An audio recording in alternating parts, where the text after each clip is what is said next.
Ini saya lagi jalan ke lahan yang di bagian belakang rumah ya, sekitar rumahnya sana kan. Nah, saya lagi jalan di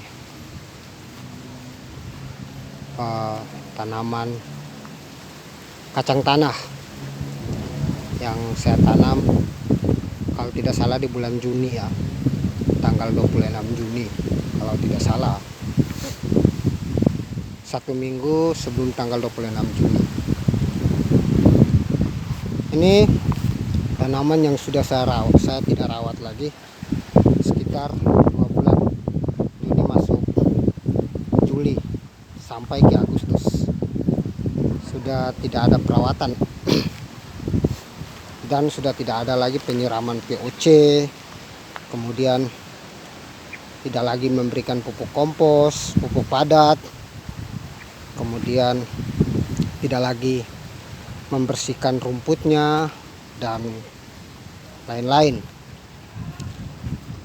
Karena di lahan ini, di lahan tanaman ini, dia jauh dari rumah sehingga untuk mengontrol agak sulit. Bukan karena soal tidak punya waktu untuk mengontrol, tapi karena tenaganya terbagi di beberapa lahan. Karena lahan saya terpisah-pisah kan, dia terpisah-pisah.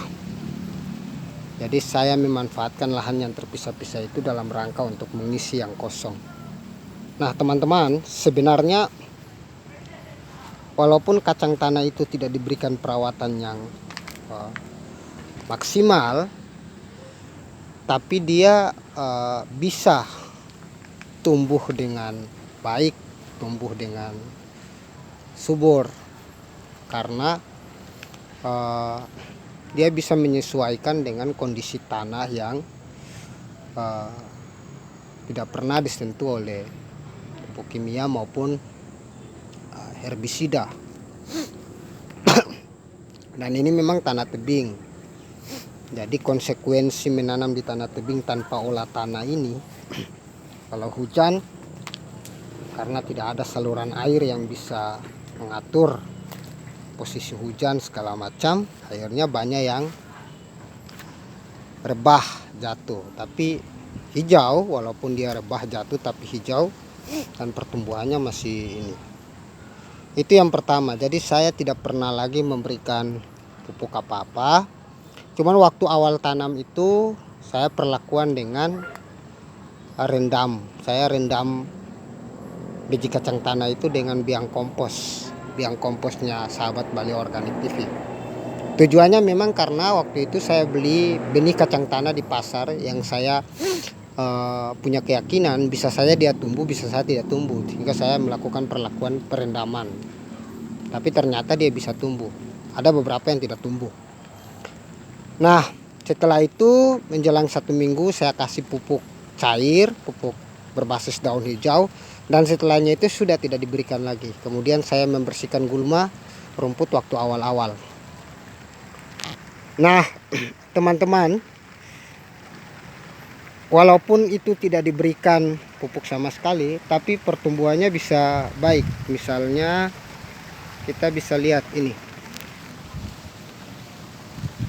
rebah, tapi ada kacang hijau juga nih. Saya tidak tahu ini penanaman kacang hijau atau apa. Iya, kacang hijau. Ini rebah, jatuh. Kacang tua Belum, daun masih hijau. berapa bulan lagi? Ya setelah lama, palingan akhir Agustus sampai DP daun so kuning semua, so lubang, so kering-kering kayak bunga. Cabu ngana baju al petorang kan suka beli yang baru cabu. Iya men, Kan bekas kering. taram mungkin makan banyak. Bukan maksudnya Oh, kan mau bekas kering baru jual. Iya bikin bibit lain, sebagian tara jual Ini bilang kacang merah ke putih. kacang merah. Jadi kalau ngana cabu ngana baton jual ya. Iya. Peton untuk makan, tono bus baru makan. Iya. Ngana baru cabu tuh. Oke, lanjut lagi teman-teman. Tadi ada tetangga yang nanya mau dijual tidak kacangnya. Nah ini rebah, saya ada di tengah-tengah kacang tanah. Ini saya tidak lagi rawat, gulmanya banyak sekali. Ini banyak sekali gulma, batangnya besar segala macam. Tapi yang paling terpenting adalah kondisi tanah teman-teman, yang dijamin punya unsur hara yang lengkap ya.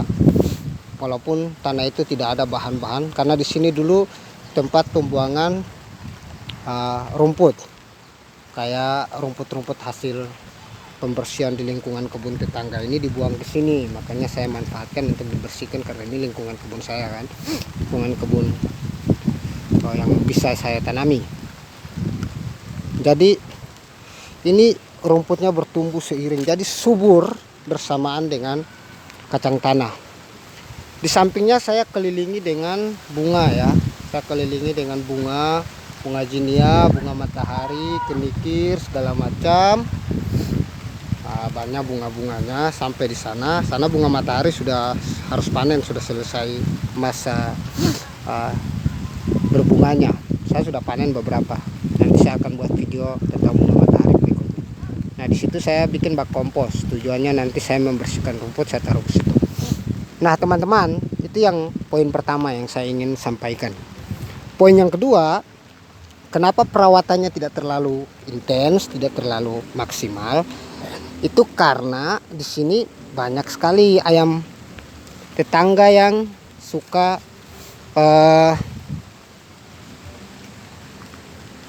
mencakar nih.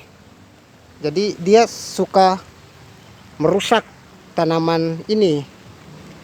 Makanya saya biarkan rumputnya bertumbuh biar bersamaan dengan kacang, agar dia diprank kan, diprank oleh rumput, seolah-olah ini rumput, jadi tidak ada tanaman yang kita tanam di dalam. Jadi saya menggunakan cara alam untuk mengakali biar rumput kehilangan upaya untuk merusak tanaman. Jadi saya istilahnya biar rumput yang ngeprank ayam itu. Makanya ini banyak yang rebah awal-awal itu, dia cakar. Waktu aku bikin pembumbuman, timbun di perakarannya, dia cakar semua. Makanya saya capek, dikasih pupuk dia cakar, capek. Ya udahlah saya biarkan. Karena dikasih kompos tetap, dikasih pagi sorenya habis, dikasih sore paginya habis. Itu pun akar-akar keluar semua. Makanya saya biarkan, ya udah biar bertumbuh aja seperti ini. Oke teman-teman. Jadi inilah kondisi lingkungan. Tapi kalau teman-teman punya lingkungan yang tidak ada ayam, kemudian tanahnya rata, bagusnya ada perawatan. Perawatan dari mulai awal tanam, nyiramnya, memberikan pupuk cair organik, kemudian memberikan kompos, kemudian disemprot dengan pestisida segala macam, pestisida organik ya, yang berbahan apa saja. Silakan, supaya hasilnya juga berkualitas, sehingga teman-teman bisa menikmati hasil dari energi yang teman-teman keluarkan untuk kepentingan merawat tanaman. Oke teman-teman, sampai jumpa di video-video berikutnya. Semoga teman-teman bisa sehat, mendapat pengetahuan dan pengalaman, kita berbagi bersama, saling belajar. Silakan kalau teman-teman rasa ini bermanfaat, silakan like, silakan komen, kemudian silakan subscribe, kemudian silakan share bila ingin bermanfaat. Bila ini bermanfaat, semoga berkenan teman-teman yang lain bisa menontonnya. Oke, sampai jumpa. Karena ini sudah hujan, saya mengakhiri video singkat saya ini. Terima kasih.